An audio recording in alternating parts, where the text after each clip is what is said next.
죽음의 문제가 해결되지 않는 한 우리 인간은 소망이 없습니다. 헛되고 뿐입니다.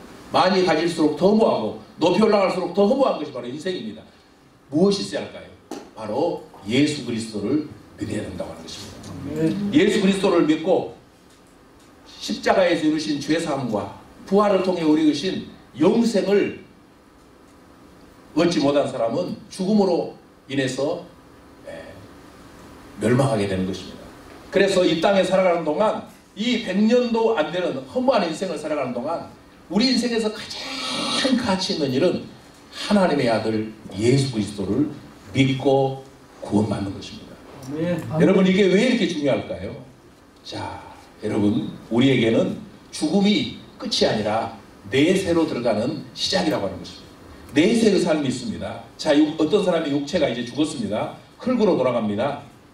자, 이 사람이 이제 죽었는데 어떤 사람들은 전생이 있다고 이야기합니다. 전생. 이 전생에서 전생의 이 생의 삶은 전생의 업보라고 이야기합니다. 그런데 성경에는 전생을 이야기하지 않습니다. 하나님의 예정이 있었을 뿐이고 우리 인생에 대한 하나님의 계획이 있었을 뿐이지 우리가 출생하면서도 인생을 시작한 것이지 전생이 없었다. 두 번째로 사람이 죽으면 어떤 다른 세계로 환생한다는 것입니다. 자, 동양 사상에서는 6도 6개를 윤회한다고 그러죠. 억겁의 세월 동안 6도 6개를 윤회한다고 합니다. 자, 우리 인간이 악업을 쌓으면 축생계로 가고 축생계에서 악업을 쌓으면 악의계로 가고 악의계에서 악업을 쌓으면 또 지옥계로 떨어진다고 합니다. 인간계에서 선을 행하면 이제 아수라계로, 아수라계에서 또 선업을 쌓으면 니르바나, 열반에 이른다고 이야기합니다. 그러나 성경은 이런 환생에 대해서 절대 이야기하지 않습니다. 한 번 죽는 것은 사람에게 정하신 것이고 그 후에는 심판이 있으리라고 말합니다. 그래서 우리는 우리의 생명이 붙어있는 동안 하나님이 주신 유일한 이 구원의 길, 이 유일한 구원의 길인 예수 그리스도를 구주로 믿고 영접하여 우리 영혼이 구원을 받아야 되는 것입니다. 자, 그 사람의 육체가 숨을 거두었습니다. 이제 육체의 생명이 끝이 났습니다. 그는 흙으로 이제 육체는 돌아갑니다. 그러나 영혼은 새로운 세계가 열리고 새로운 삶이 시작되는 것입니다. 육체 없이 영혼만이 사는 삶을 내세의 삶이라 그러고 그것을 바로 제2기의 인생이라고 하는 것이죠. 천주교에서는 연옥설을 이야기하지만 연옥설은 성경에 없는 이제 사탄의 교리, 환생설에 불과한 것이죠. 자, 한 영혼이 이제 죽었습니다. 이 땅에서 예수 그리스도를 믿은 사람은 그 영혼이 누가복음 19장에 보니까 낙원으로 들어갔다 이렇게 얘기를 합니다. 자, 그리고 자, 예수 그리스도를 믿지 않고 죽은 사람은 그 영혼이 음부에 떨어졌다라고 하는, 이것을 우리는 이 천국과 지옥을 말하는 것이죠. 자, 그래서 이 땅에서 가장 내 인생에 가치 있는 분, 그분이 바로 예수 그리스도로 믿고 그분을 영접한 사람은 그 사람이 반드시 죽지만 그 영혼은 천국에 들어가서 이제 하나님의 위로와 이제 평안을 얻게 되는 것이죠. 하나님 아버지 하늘나라에 가게 되는 것이죠. 그렇지만 그 영혼이 예수를 믿지 않는 자는 저 영원한 음부, 불지옥에 떨어져서 고통을 받는 것입니다. 부자는 이 세상에서 모든 것을 다 가졌지만 한 분 하나님이 없었기 때문에 그는 아무것도 없는 지옥에 떨어졌습니다. 그러나 이 세상에서 아무것도 가지지 않는 이 나사로는, 이 거지 나사로는 한 분 하나님을 믿었기 때문에 그는 천국에 들어가 모든 것을 얻는 사람이 되었던 것입니다. 여러분, 이 세상에서 최고의 가치 있는 것이 예수 그리스도 안에 있지 않으면 아무것도 아니라고 하는 것입니다. 네. 여러분, 이 세상에 아무것도 가지지 못했어도 한 분 예수 그리스도를 소유한 사람은 모든 것을 가지는 그런 사람이 되는 것입니다. 자, 그러면 이렇게 이 아담 이후로 오늘 죽은 사람까지 영혼이 전부 지금 내세에 천국과 지옥에 있는데 언제까지 이러한 삶이 계속되는가? 그것은 바로 예수 그리스도의 재림이라고 하는, 예수 그리스도의 재림이라고 하는 사건을 통해서 제2기의 인생이 끝나고 제3기의 인생, 영원 세계가 열리게 되는 것입니다. 그래서 이제 이 천국에 있던 영혼들이 예수님이 재림할 때 그의 육체와 함께 영화로운 몸을 입고 새 하늘과 새 땅에 들어가게 되는데 이것을 제3기의 인생이라고 말할 수가 있는 것입니다. 자, 그러면 지옥에 있던 영혼들은 어떻게 됩니까? 예수님이 재림하실 때 그들의 육체도 부활하여 지옥에 있던 영혼들과의 결합하여 영원히 죽지 않는 육체를 가지고 이 지옥의 불못에 떨어져 영벌과 영멸과 영원한 고통을 당하게 되는 것입니다. 여러분, 우리가 이 세상을 살아가는 이 100년 동안 가장 가치 있는 분이 누구입니까? 바로 예수 그리스도입니다. 자, 여러분, 우리가 살고 있는 이 세계는 어떻습니까? 이 세계관이죠, 세계관. 자, 이 세계관은 이 생의 삶이 있고 내세의 삶이 있다고 하는 것이죠. 그리고 내세는 천국과 지옥 두 개의 세계가 있다고 하는 것이죠.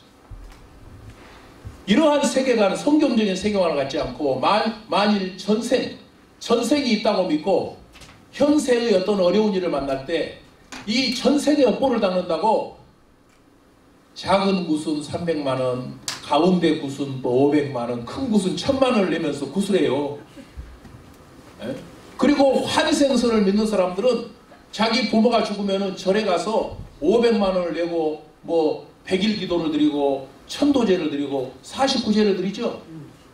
영원히 9천을 떠돌다가 49일이 되면은 이제 저 무간지옥으로 떨어지는데, 그 49일 되는 날 이 죄를 지내서 천도제를 지내서 그 영혼을 극락으로 인도한다는 거예요. 좋은 세계로 인도한다는 거예요. 여러분, 이것은 성경에 기록되지 않는 비진리라고 하는 것이죠. 우리 인류의 창조신 하나님이 정하지 않은 인간의 철학에 불과한 것이죠. 우리는 성경적인 세계관을 가져야 될 줄로 믿습니다. 시간 관계상 자세히 하신 것하고 이제 좀 뭐랄까요, 죄송합니다만 맛만 보고 넘어가는, 그렇게 되겠습니다. 이런 세계관과 인생관과 가치관을 우리가 정확하게 성도들한테 가르칠 때 이 성도들이 담임 목사로부터 이 신령한 젖을 먹고 믿음이 자라고 그 교회에 죽을 때까지 붙어서 봉사를 하고 헌신을 하고 한 가족이 되어서 아름다운 교회를 이제 세워갈 수 있다고 생각합니다. 그리고 이제 목회자의 자기관리는 이 3방을 통해서 이루어져야 되는데, 첫 번째는 이제 골방입니다. 골방. 주님과 함께. 우리 선배님들이 가르쳐줬던 이야기죠. 골방이 있어야 된다. 그래서 골방에서 주님과 함께. 이 골방은 꼭 장소적인 의미라기보다도 새벽 기도가 그분에게는 골방이 될 수도 있죠. 금요 기도회가 그분에게는 골방이 될 수도 있습니다. 우리는 어떻게 하든지 주님과 나와 독대하는 시간을 가져야 될 줄 믿습니다. 우리 예수님께서 새벽 미명에 한적한 곳에 나가서 아버지와 교통하는, 영원부터 영원까지 떨어지지 않는 그 삼위일체 되신 분이 인간의 구원을 위해서 이 땅에 인간의 물품을 입고 내려오신 그 사이에도 계속해서 아버지와 함께 새벽마다 이 골방 교제를 나누셨던 우리 예수님. 두 번째는 신방입니다. 신방. 골방은 주님과 함께고 신방은 성도와 함께.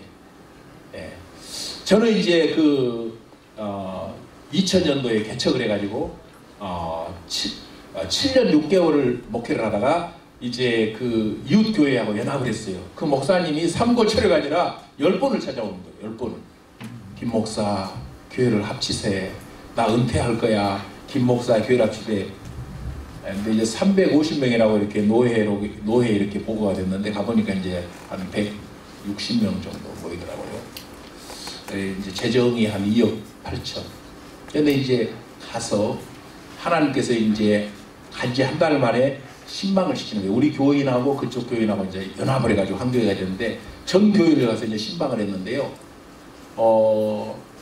이제 저는 꼭 이게 충계 대신방, 충계 대신방을 했어요. 그리고 이제 교인들이 많아질 때는 이제 2달 동안 이제 신방을 하는 것입니다. 하루에 이제 제일 많을 때는 15가정을 신방을 했어요. 8시부터 11시까지. 그러니까 딱 40분간만 신방을 해야 돼요. 그러니까 전도사가 딱 보내서 준비 딱 시키고 제가 가서 딱 기도하면, 기도만 딱 대표 기도하고 또 그 다음 집으로 가요. 전도사는 가서 또 준비시켜요.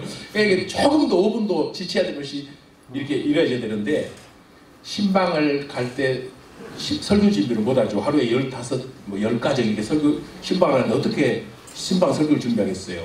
딱 차를 타고 가면 주님이 말씀을 딱 주셔요. 근데 그 집에 가서 이렇게 무릎을 꿇을 때까지도, 이 예배를 시작하기 전까지도 말씀을 안 줄 때가 있어요. 그러면 이제 사도신경하고 찬송하고 신방전도사 기도하고 성경을 펼쳐할 때 말씀을 탁 담아서 주셔요.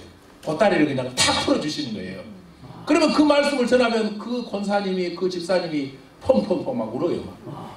그 신방을 받는 분도 울고 신방 대원들도 울고 그러면서 교회를 눈물로 신방 가운데 싹 씻기시는 경험을 하시죠. 싹 신방하면서 그 가정을 씻겨요. 주님이 눈물로 씻기죠. 성령의 어떻게 보면은 그 회복을 주시는 거죠. 그리고 나서 이제 두 번째는 그 양육반을 시작하는데 양육반 이제 시스템 첫 번째 나는 누구인가부터 이제 시작을 합니다. 나는 누구인가. 제가 오늘 저기 우리 교회 양육반 교재를 가져왔는데 나는 누구인가 할 때 지난날 그 열 가지 질문을 통해서 지난날 자기를 돌아보는 시간이에요. 그런데 그 자기가 어떻게 신앙생활하게 되었고 내 인생에 가장 힘든 시간이 어느 시간이었고 내 인생에서 가장 즐거웠던 시간이 어떤 시간이었고 내가 주님을 영접하게 된 계기는 무엇이고 주님과 주님의 은혜를 가장 많이 받았던 이것을 이야기를 이제 한 사람씩 돌아가면서 10분씩 하는데 그 이야기를 하면서 전부 다 눈물을 막 흘리면서 말을 잇지는 못하는데 성령님께서 그 속으로 성경 공부하면서 성령님이 싹 마음을 씻겨주시고 위로하시고 그러면서 교회가 봉되기를 시작하는데 남편들을 데려오고 11조 하는 사람이 11조를 하고 2억 9천이었던 그 교회 재정이 10억이 됐어요.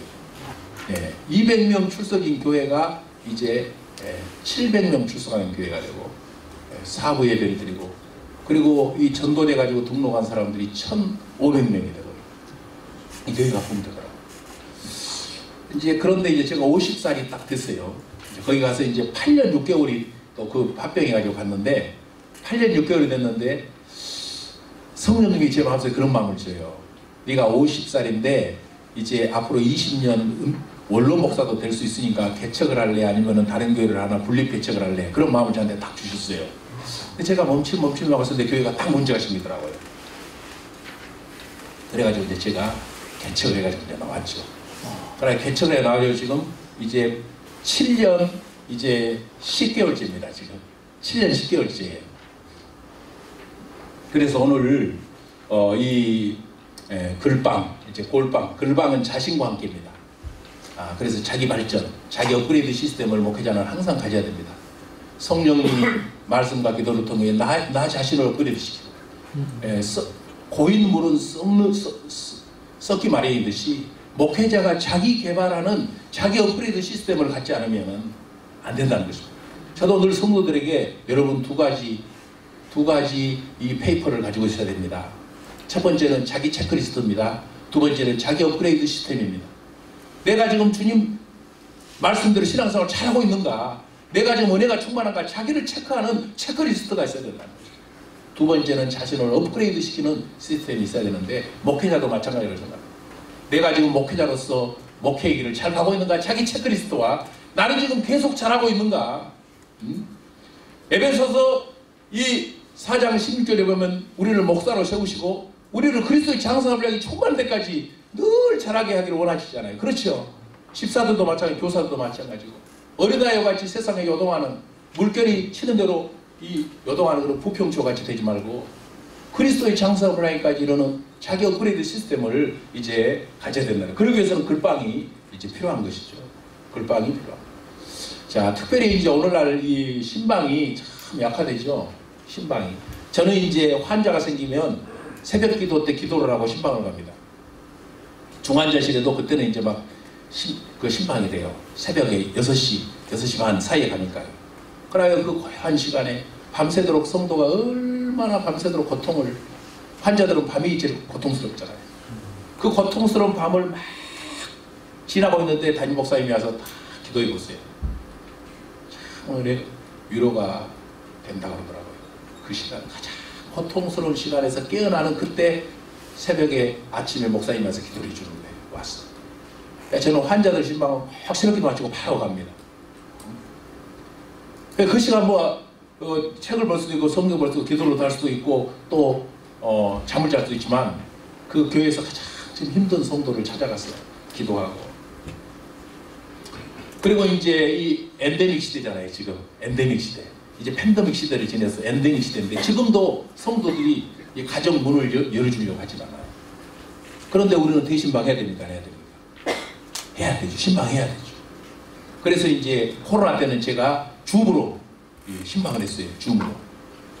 줌으로 이제 사업장 신방도 하고 줌으로 이제 목장 신방도 했어요. 목장 식구를 전부 줌으로 불러들여가지고 그 신방하고 그 다음에 그 소그룹실이 있거든요. 소그룹실에다가 불러들여가지고 그 소그룹실에도 1대1 신방을 하고 또 다시 소그룹실 닫고 다시 또 한 사람을 또 소그룹으로 불러들여가지고 또 이렇게 자기들끼리 막 이야기해요. 또 그 시간에. 그러면 소그룹에서 나는 소그룹실에서 나 혼자만 이제 그분하고 이렇게 이야기를 하고 가정에 또 지우는 어떠냐, 정원이는 어떠냐, 또 우리 남편 이승환 씨는 직장생활 잘하고 있냐, 이제 계속해서 이제 물어보는 거죠. 자, 그리고 목장 신방도 그렇고 개인 신방도 하잖아요. 앞으로는 이제 우리 목사님들이 전부 다 줌으로 이렇게 신방하고 또 1대1 이렇게 하는 연습들을 다시 해야 됩니다. 쉬워요. 왜냐하면 최고의 기업들이 만들어 놓은 거라 아주 단순하고 조금만 좀 신경 쓰면 다 배울 수 있습니다. 스케줄 잡고 그 다음에 그 시간표 갖다가 보내주고 그 링크로 누르면 바로 들어오고. 근데 이제 저는 이 예배 시간에 전부 가르쳤어요. 제가 이제 막 이렇게 연습을 해가지고 그 다음에 우리 가족들하고 먼저 해봐요. 가족들하고 실수하면 안 되니까. 그래가지고 이제 예배 시간에 화면에다가 이제 띄워놓고 제가 이제 열어놓고 자 거기서 이제 제가 시간을 잡아가지고 이제 단체 카톡을 올려가지고 단체 카톡에서 딱 발송하면 성도들이 들어와요. 그러면 이제 이게 화면에가 이제 성도 얼굴이 딱 이렇게 뜨거든요. 우리가 생을 보다가 또 화면에서 또 보면 또 색달라요. 그러니까 교회는 자꾸 이 색다른 것을 이제 제공을 해줘야 됩니다. 색다르구나. 우리 교회는 자꾸 뭔가 이렇게 본질은 바꿔지지 않지만 비본질적인 것에서는 자꾸 시대를 앞서간다. 시대에 뒤떨어지지 않는다. 그런 이 트렌드를 가지고 있어야 되는 것입니다. 자, 저는 이제 글방도 제가 이제 이 팬데믹 시대를 맞이해가지고 이걸 구입을 했어요. 100만 원 주고. 그래가지고 이 안에다가 전부 이제 책을 2,000권을 전부 다 전자책으로 만들어가지고 집에 있는 책 주석 전부 칼로 잘라가지고 이제 고속곡사기에다 넣고 고속곡사해가지고 전자책으로 만들어서 그 다음에 전자책은 사진 있잖아요. 그림. 그러니까 내가 설교할 때 불러다 쓸 수가 없어요. 그러니까 이제 그 또 OCR 작업이라는 걸 해가지고 내가 이제 드래그해서 이제 내 설교집 안으로 불러들여올 수 있는 그런 이제 살아있는 문서로 만들어서 전부 책을 이렇게 제 라이브러리를 이제 킹덤 라이브러리를 만들었습니다. 그래가지고 이 책장하고 똑같이 만듭니다. 그리고 그 책장에서 책을 꺼내서 이렇게 클릭하면 그 책이 이제 나오고 페이지 클릭하면 그 향으로 들어가고 주석들도 싹 그렇게 만들었지. 근데 이제 어떤 분들이 이제 막 부러워해가지고 막 주라 그래요. 근데 이제 그 법률상 드릴 수 없고 내 개인으로는 소유할 수 이제 있는 것이죠. 네, 그렇게 해서 이제 하고 있습니다. 그 다음에 이제 전도. 저희는 이제 전도를 1년에 3번씩 합니다. 1년에 큰 전도를 3번씩 해요. 그래서 이제 봄에 이제 전도 축제를 하고, 그 다음에 행복 나눔 축제, 119 길 전도 축제, 그 다음에 올레 전도 축제, 성경에 수고하고 무거운 짐진 자들아 다 내게로 오라 그러셨잖아요. 이 다가 올이잖아요, 영어로. 오라가 레죠, 레. 그래서 올레 전도 축제예요. 네. 올레 전도 축제. 그 다음에 119 길 전도 축제는 일주일에 한 명에게 9주 동안 복음을 전해서 길, G-I-L, God is love, 하나님이 사랑이시라는 것을 전하자. 그래서 119 길 전도 축제예요. 이렇게 기도하다 보면 하나님이 이런 어떤 트렌드, 이런 것들을 이제 주어요. 자, 그래서 이제 이렇게 해가지고 하는데, 올해는 이제 저희가, 올해는 코로나가 봄에 안 끝났잖아요. 봄에 또 이렇게 찾아가고 이렇게 하기가 지금 힘들었어요. 그래서 이제 12명을 우리가 넣고 이제 기도를 했는데, 12명이 올까? 한 2명이나 3명이나 오면 많이 오겠다. 성도들이 이렇게 완전히 전도에 대한 이런 때 무슨 목사님 전도를 하냐고. 내가 나온 것만 해도 고맙게 생각하고 이럴 정도의 성도들 다 예배를 안 나오고 있는 분들이 2년째 안 나오고 있는 분들도 여러 가정이 있는데, 그래도 주님께 의지하면서 교회의 사명이 전도인데 전도를 안 해서 되겠습니까 하고 이제 12명을 놓고 전도를 했는데, 하나님이 딱 12명을 보내주셨어요. 다 12명을 보냈어요. 그래가지고 성도들이 놀란 거예요. 아, 전도가 되구나. 이거 뭐 코로나라고 안 된다는 생각이 문제였지 전도가 안 되는 것은 아니구나. 그래가지고 이제 또 이제 9월 첫째 주일에 이제 또 전도축제를 한 겁니다. 이번에는 12명을 플러스해서 24명을 우리가 목표를 잡고 전도합시다. 그러니까 이제 성도들이 3월달보다 좀 더 그 어떤 어두운 기색은 없어졌어요. 예, 어두운. 그래가지고 했더니 하나님께서 25명을 보내주셨어요. 당일날 24명을 보내셨고 서울에 사는 사람이 수요일날 왔어요. 수요일날. 목사님 나는 주일날 근무해서 못하니까 수요일날 밤에 올라가면 되니까 수요일날 밤이고 24.5명이라고 해야 되는지 아무튼 딱 그날 24명이 왔습니다. 그런데 이제 올해 이제 이번 주일날 이제 가을 웨이 전도축제랍니다. 웨이, Who are you? 당신은 누구입니까? 그 첫자를 따서 Who are you? 그래서 웨이 전도축제를 이번에 가을 하는데 몇 명이 목표냐? 이제 또 12명을 플러스해가지고 36명을 초청하는 것입니다. 전도가 아니라 초청하는 거예요. 초청. 교회를 한 번만 좀 와보세요. 한 번만 와보세요. 그래가지고 이제 전도를 하는데 성도들이 부담된다는 거예요. 말은 그렇게 안 하지만 얼굴 보면 알잖아요. 20년, 10년, 5년 같이 신앙생활 했는데 목사님 너무 부담스럽습니다. 제가 이제 기도를 하는 거예요. 하나님, 성도들이 저렇게 부담을 느끼고 또 이번에 또 예배당도 인도 이렇게 이전하면서 성도들이 청소하느라고 얼마나 고생을 하고 헌금하느라고 얼마나 고생을 하고 이렇게 했는데 아유 이번에 좀 그냥 살짝 그냥 넘어가 버릴까요? 근데 주님께서 그냥 호통을 치시는 거예요. 아이 성도들이 전도를 안 하면 네가 36명이니까 네가 초청장을 36명 가서 나눠주라 하는 이제 감동이 생겼어요. 그래 제가 36명에게 지금 초청장을 나눠주고 있습니다. 그래서 이제 지금 16장을 나눠주고 이제 20장은 또 지금 이번 주간에 나눠야 됩니다. 가서 이제 내일부터 부지런히 나눠야 돼요. 그래서 나눠주고 다른 교회 다니분한테도 제가 우리 교회 이번에 와서 공사한 분한테 초청장 2장을 줬어요. 우리 집사님 우리 교회에서 돈 받고 이랬으니까 2명 꼭 전도해가지고 보내라고. 그랬더니 그분이 전화가 왔어요. 전화가 왔어요. 목사님 1명 전도해놨습니다. 1명 전도해놨습니다. 그런데 나도 목사님 교회를 좀 옮기려고 그래요. 저하고 둘이 갈게요. 그러는 거예요. 이분이. 왜 그러냐면 그분이 다니는 교회가 수백 명이 모이는 교회인데 그 차별금지법을 빨리 제정하라고 막 이렇게 데모하는 교회예요. 아이고. 차별금지법을 제정하라고. 네. 그리고 옛날에 WCC가 할 때 WCC가 왜 좋은 것이냐고 성도들한테 유인물을 나눠주면서 WCC는 좋은 것이라고 막 이렇게 하면서 아이고. 그런 교회예요. 아이고. 와도 되겠죠? 네. 와도 되면 좀 박수 좀 쳐주십시오. 그 전도를 해야 됩니다. 해야 돼요. 전도를 안 하면 안 됩니다.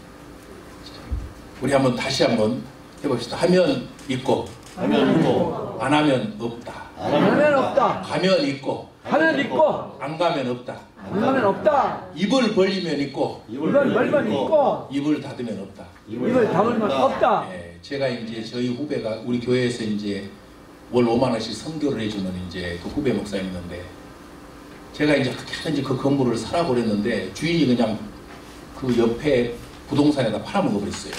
그래서 이제 하루아침에 교회가 없어가지고 아파트로 이제 들어가게 됐습니다. 그래서 제가 그 목사님한테 그랬어요. 목사님 특별 수련기도 하시오. 아니 목사님 어떻게 아파트에서 예배를 드리는데 특별 수련기도 합니까? 아니 성경에 능치 못할 일이 없다고 그랬는데 왜 어렵습니까? 그랬거든요. 그 다음에 총동원 전도주의를 하세요 그랬어요. 성도들이 가족밖에 없어요. 가족들이 총동원 전도주의를 하면 되지 않습니까? 아파트에서도 가능할까요? 불가능이 어디가 있습니까? 하십시오. 아파트의 교회라도 총동원 전도주의도 하고 특별 새벽기도도 하고 대형 교회 가는 거 다 하라고. 하나님이 그런 열정을 보여야 하나님이 불쌍히 여기고 도와줄 거 아니요. 제가 하라고 했어요. 여러분 우리 혹시 죄송합니다만 피처모다 사장으로 아파트에서 가정교회를 하신 분들 특별히 용기를 내시길 바랍니다. 이번에 주님께서 그런 분들을 많이 좀 위로해 줬으면 좋겠다는 그런 마음을 줄 수 있지. 네. 얼마나 어려웠어. 월세를 내지 못했어. 교인들이 다 교회를 안 나와가지고 헌금을 하지 않으니까 헌금이 10분의 1로 줄어버리고 저희 노회에서도 이번에 가정교회로 이렇게 간 분이 있어요. 여러분 충분히 시대적으로 이해가 갑니다. 그런데 여러분 우리 교회만 그렇게 되는 것이 아닙니다. 지금 종업원들 5명 데리고 있던 사장님이 1인 기업으로 지금 다 전략하는 분들이 얼마나 많은지 몰라요. 종업원들 10명 데리고 있던 회사가 사장님하고 사모님이 하는 1인 가족 기업이 된 회사들이 얼마나 많은지 지금 몰라요. 이건 우리만의 문제가 아니라 우리가 전도해야 할 이 사회도 지금 그렇게 지금 이 엔데믹 시대에 어려운 상황을 겪고 있는 것입니다. 목사님만 어려운 것이 아니에요. 그래서 우리 목사님들 힘을 내시고 우리만 그렇게 힘든 것이 아니라 지금 기업을 하는 사람들도 중소기업 하는 사람도 1인 기업이 지금 늘어나고 있다. 그리고 또 1인 창업이 지금 요즘 유행이잖아요. 1인 창업. 그래서 어떤 목사님이 너무 어려워가지고 교회 문을 닫고 대리운전 기사를 하는데 대리운전 기사를 하는데 자기는 대리운전이 목회라는 거예요. 그래서 그 술이 챈 사람을 이제 데리고 싣고 자기 집에까지 가면 그 부인이 이제 초인종을 누르면 돈 내로 나온다는 거예요. 그래가지고 욕을 막 바가지로 한다는 거예요. 그 남편한테. 그러면 남편이 못 가죠. 그러니까 당연히 이분이 이제 그 남편을 부축해가지고 이제 계단으로 올라가서 이제 집에까지 이제 정원을 거쳐서 이제 집에까지 와요. 잘 사는 집이죠. 자, 가요. 그럼 이제 남편은 가자마자 그냥 뭣도 안 먹고 침대에 그냥 팍 쓰러져 잡으면 새벽 2시에 그 사모님이 이 대리 기사인 줄 알고 막 남편 욕을 하면서 인생 신세 타령을 하면서 막 이야기를 한다는 거예요. 막. 그러면 새벽까지 그걸 들어준다는 거예요. 거의 자기는 새벽 기도라는 새벽 기도. 목사님 말이 이게 새벽 기도입니다. 새벽 기도입니다. 그래가지고 이제 나중에 자기가 목사라는 신분을 밝히고 이제 위로를 해주고 그날은 그냥 온다는 것입니다. 그래가지고 집에 가서 이제 막 그 가정을 위해서 기도하고 그 다음에 이제 조그만 케이크나 이런 걸 하나 사가지고 이제 낮에 그 초인종으로 이제 간다고 합니다.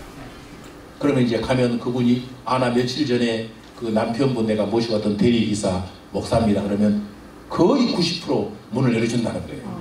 그러면 열어주면 가서 이제 거기서 이제 기도하고 이렇게 또 옛날 교회 다니다가 쉰 분들에게는 또 복음을 전하고 또 교회를 나가게 하고 이렇게 하면서 하면 또 헌금도 나오고 또 축복기도 해주고 저는 이게 교회입니다. 이렇게 하신 분을 제가 들었습니다.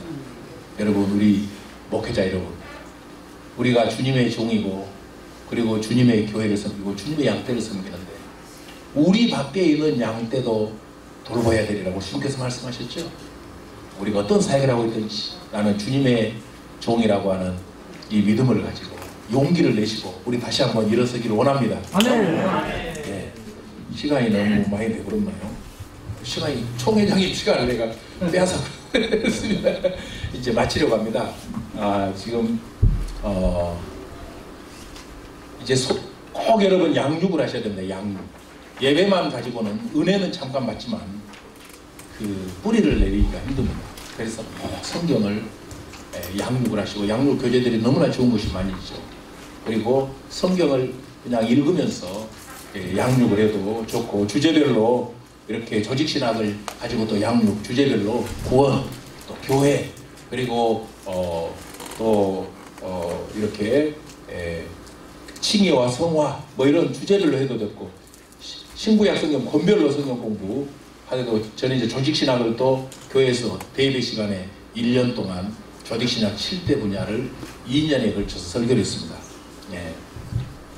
이거 이제 초대장 써가지고 이렇게 만들어서 다 이렇게 전도하시고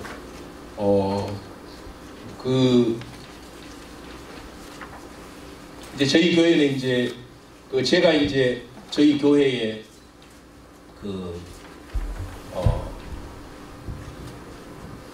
뭘 소개하러 왔더라고요. 소개하러.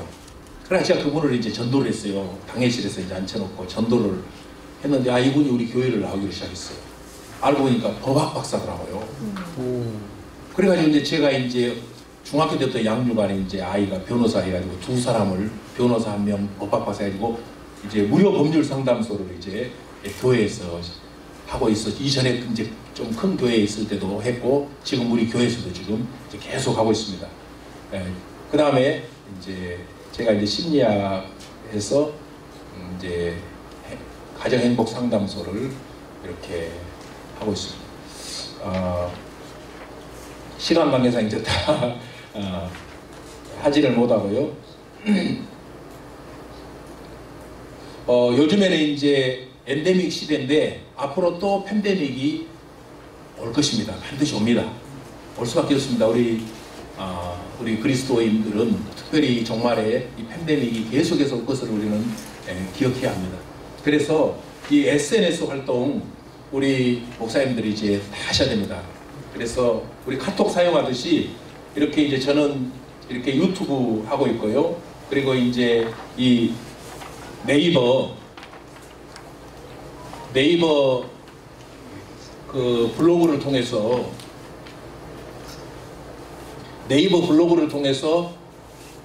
그 다양한 그런 그 성도들과 또 예수 믿지 않는 사람들, 예수 믿다가 중단한 사람들, 이런 사람들을 그 블로그를 통해서 이렇게 접할 수 있는 그런 통로를 또 만들어야 됩니다. 그리고 유튜브도 이렇게 해서 그 구독자가 몇 명 안 되더라도 계속 이렇게 자기 설교를 계속 거기다가 업로드 하시면서 하셔야 됩니다.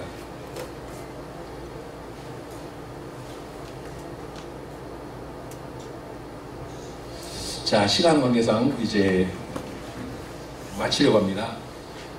현대는 행복이 아이콘이죠. 그래서 행복 테크놀로지를 우리 목사님들이 이제 개발하셔야 됩니다. 우리가 공단에 가면 무슨 테크, 이 테크가 많이 있잖아요. 그런데 현대는 이제 테크놀로지 시대입니다. 그래서 현대인들이 가장 선호하는 것이 바로 하이 테크놀로지죠. 첨단 기술입니다. 두 번째는 이제 제 테크놀로지, 퓨너럴 테크놀로지. 그 다음에 세 번째는 이제 타임 테크놀로지, C테크라고 그러죠.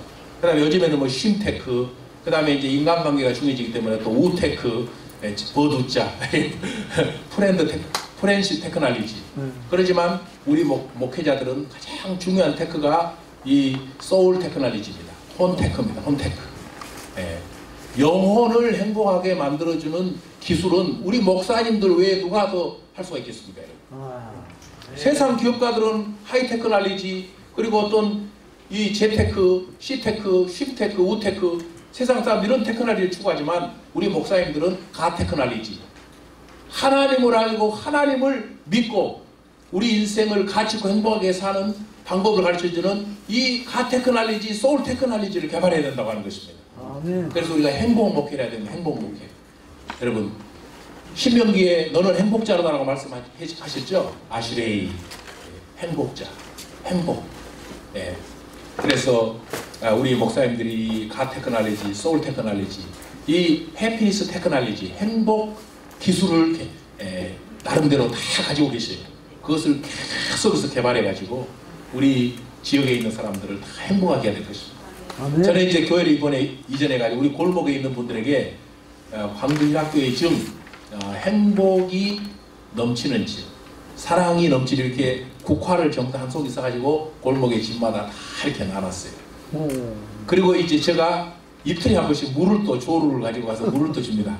그 집 앞에 이제 다가구 주택 앞에 다 이렇게 그렇게 해서 지역 주민들하고 이렇게 친하게 되고, 그 다음에 식당을 또 저희 아내하고 집에서 밥을 안 먹고 거기 다 방문해서 한 집 한 집 그 식당에 방문해서 주인들하고 이번에 제가 이 교회에 이사 온 아무개 목사입니다. 잘 좀 부탁드립니다 하고 이렇게 또 인사를 또 다 다니고, 그 다음에 이번에 떡을 해서 또 다 한 집씩 나누고, 그 다음에 이번 주에 이제 수건을 만들어 가지고 전부 이제 그 한 집씩 싹 전부 그 나눠지고 원룸까지 전부 다 고리에다가 지금 걸어주려고 해요. 그래서 우리 교회가 어떻게 하든지 정말 이제 지역사회와 이렇게 소통하는 교회. 오늘 이제 강소교회인데, 강소교회는